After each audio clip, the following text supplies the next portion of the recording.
ఇక విడదీయలేని బంధం ఇది. కాంగ్రెస్ బీజేపీ అలైబలై అంటా ఉన్నారు కదా. ఎవరు అభ్యర్థులు ప్రచారంలో పోతున్నప్పుడు, నవీన్ యాదవ్ పోతున్నప్పుడు ఎదురుగా దీపక్ రెడ్డి వచ్చాడు, ఇద్దరు ఆలింగనం చేసుకున్నారు. తప్పేమున్నది ఇక్కడ?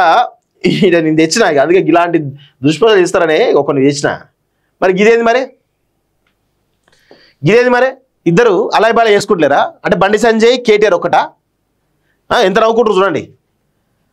ఇక్కడ బండి సంజయ్ కేటీఆర్ మళ్ళీ చూడు ఎంత పొగరంటే, ఆయన కేంద్ర మంత్రి, ఆయన నమస్కారం పెడితే ప్రతి నమస్కారం పెట్టడం సంస్కారం. ఆయన సంస్కారవంతుడు కాబట్టి నమస్కారం పెట్టిండు, నిజమైన హిందుత్వవాది కాబట్టి కొంత సంస్కారం పెట్టిండు. మరి ఈయనే పెట్టిండా నమస్కారం? ఇట్లా ఉంటుంది ఈయన వ్యవహారశైలి. అంటే ఈ ఫోటో పెట్టేసి వీళ్ళిద్దరు ఒకటే, బీజేపీ బీఆర్ఎస్ ఒకటే అని నమ్ముతారా ప్రజలు? అంటే ఎందుకు దుష్ప్రచారం చేయాలి? అంటే వీళ్ళు ఎంత దారుణంగా ప్రతి చిన్నదాన్ని కూడా చేస్తున్నారో ఒకసారి చూడండి. అన్ని చిల్లర శవాల పైన ప్యాలాలు ఎరుకునేటువంటి బతుకులు బీఆర్ఎస్ పార్టీవి, ఈ కల్వకుంట్ల కుటుంబాన్ని. చిల్లరగాలు.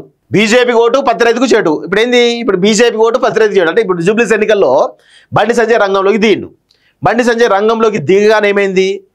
BJP versus Congress fight start అయింది. ఈ 3-4 రోజులు అదే చర్చ జరిగే అవకాశం కనబడతా ఉంది. ఈ క్రమంలో బీజేపీ ఓటు బ్యాంక్ ఏదైతే కొంత డైవర్ట్ అవుతుంది అనుకుంటున్న క్రమంలో అది కొంత ఫిక్స్ అవుతుందో తెలుస్తూ ఉంది. సో ఎవరైతే కొంత బీజేపీ వైపు చూస్తున్న ఓటర్లు ఎవరైతున్నారో వాళ్ళకు సంబంధించి వాళ్ళు డైవర్ట్ చేసుకోవడానికి ఇలాంటి ప్రచారాలు చేస్తూ ఉన్నారు వీళ్ళు. నమస్తే తెలంగాణ.